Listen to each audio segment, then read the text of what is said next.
I want to preview the Iowa-Virginia Tech game tomorrow. That might be the best game on the calendar this year. Yes, bold statement, but that's what we do on YouTube. Hear me out. Why is this game potentially so compelling? Well, on one side, you have stars. You have Caitlin Clark. On the other, you have Georgia Amoore, the pocket rocket who can score as well.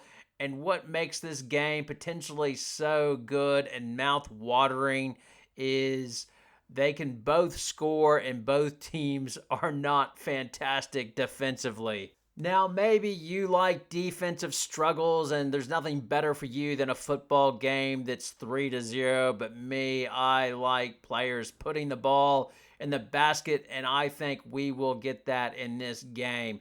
The over-under is 148.5.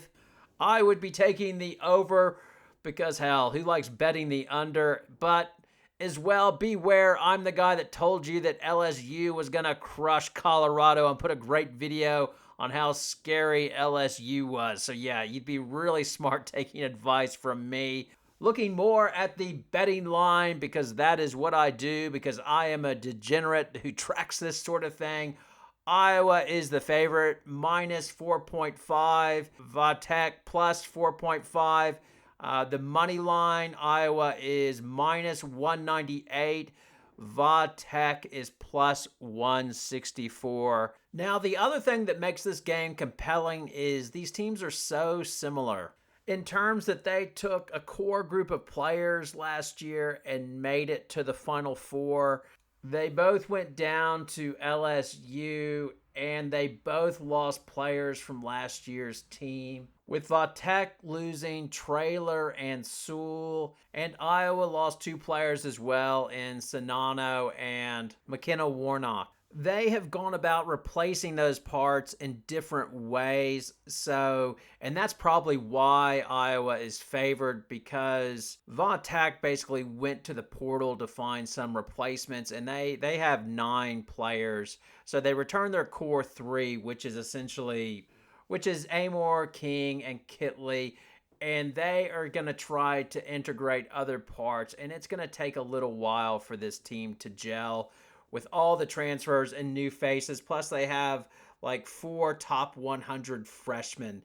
And initially, when Kenny Brooks was offered the game, he sort of declined it and said, I'd be crazy to take this game, because he knew he would have a shuffling end roster. But then he changed his mind because he thought he couldn't turn down the exposure and a chance for such a big, high-profile game. On paper, it looks like he's got good replacements. So he has brought in forward Matilda Eck, who's a shooter from Michigan State. She averaged 39% her freshman and sophomore year behind the three-point line. As well, he got himself a rebounder as well from Minnesota, Rose Mishaw. So those two parts will work quite well with their team, as you'll have Amoore, shooter, King, and they'll be able to throw it as well to Eck to help spread the floor a bit and allow Kitley to do some work. He's also encouraging Kitley to try to develop her outside game even more and take more three-pointers. So they should, once they gel, this team should be fine and has a very high ceiling. But in this game, it would be reasonable to expect them to experience some gelling pains, if you like. And Brooks was talking about, actually before their first game against High Point, he was struggling to sleep a bit. He was a bit concerned about his team and how they would show up, because he's just like, it's always nervous to see what will show up when you put out there. But they responded well and won that game 94-55. But I think he's nervous and really doesn't know what they're going to get. Iowa's in a better spot as they're having players from last year's team step up. Mainly the center spot will probably be, sometimes they'll go small ball with Hannah Stalkey, but as well, Shara Goodman, they're trying to get her into the rotation at center, and she looks like a nice replacement for Sonano as well. She's she actually, I think she ruptured her ACL her sophomore year, and got limited minutes last year, and they seem like they're growing in confidence in her game. Both teams as well went over to Europe during the summer and had the allotted 10 practices.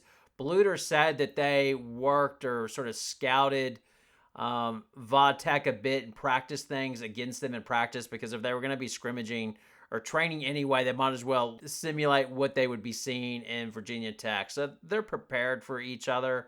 I think the game probably means a little bit more in terms to Vodtech, because their other high profile game against LSU, obviously LSU is going to be quite tough after their loss to Colorado. You know they're going to be ready to play. So I think Virginia Tech would love to, obviously I'd love to get this win, but I think it might be more important to them because they would have two high profile losses if they were to go down to Iowa and LSU, and that could hurt late in the year in terms of seeding and getting, your first two games at home during the tournament. The big question for me in this game is, can Georgia Amoore continue to be a breakout star? She sort of got her name known towards the end of last year with all the numbers she put up, and part of that was Brooks getting her to be more aggressive and using her step back. She's really likable and everything else, and the question now is, can she back it up? I've taken a look at the DraftKings Wooden Award nominees, or not nominees, but their favorites. And Caitlin Clark is obviously the favorite to win the Wooden Award, plus 100. I noted that Georgia Amoore is not on the list.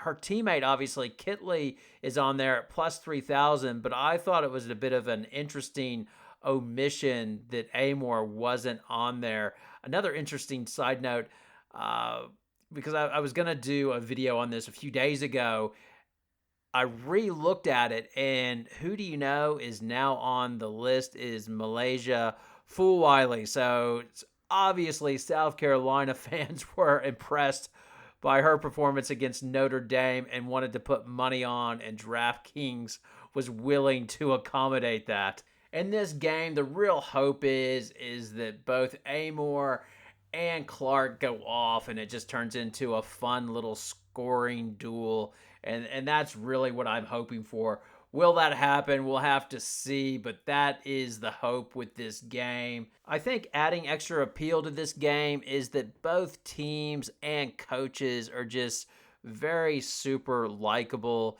So everybody just wants to see Clark to see what she will do. She can go off at any time. And then Amoore is just real likable as well. She seems to do everything with a smile on her face, and you can tell she's just the leader of that group. And Kenny Brooks is just cool. Like, I just like the guy. I like his demeanor in press conferences, and he just seems really has a good manner about him. And obviously, because I'm in Australia, I have a soft spot for Amoore, so I'm sort of privately rooting that they get it done and get the win. But we'll have to see what happens. Anyway, thanks a lot for watching. Have a good night.